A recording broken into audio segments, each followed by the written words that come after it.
We all know that insomnia is a cause of inflammation. It's well documented. We know that the risk of a lot of chronic diseases is related to insomnia. Things like osteoporosis, hypertension, weight gain, cancer, a heart attack, strokes, and the list goes on. A study in the American Journal of Psychology on people about 60 years old reported on those that had self-reported insomnia.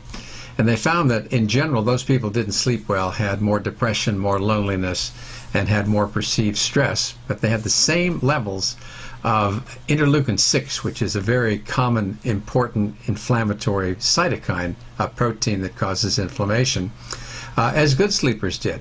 And they found that about 27% of people in this group had insomnia. However, when they added additional stress to these people in the form of verbal and memory tests, they showed that there was a much greater increase in inflammation in those people who were insomniacs. In fact, the level could be as much as 4 times higher. So the risk for chronic disease and illness goes way up in this group of people who don't sleep when they're stressed beyond their normal stress levels.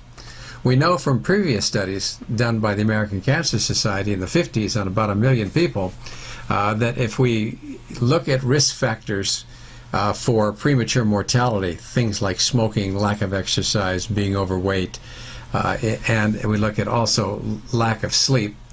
When we have less than 4 hours of sleep a night, the risk of mortality is the highest from that factor than all the other factors that were looked at.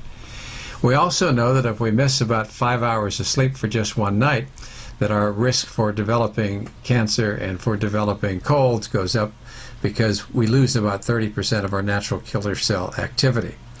So when we're looking at insomnia, yes, by itself it's a huge factor, but when we add to all this the fact that we add additional stress to them, that's when people really get into trouble.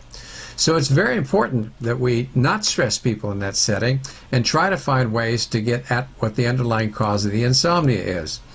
We tend to try and use sleeping pills for that rather than using approaches that can try and understand the underlying causes for it, but that doesn't really solve the problem. In fact, we know that now there are some problems with people who use sleeping pills because all-cause mortality is increased with them, and we'll report on that later this week.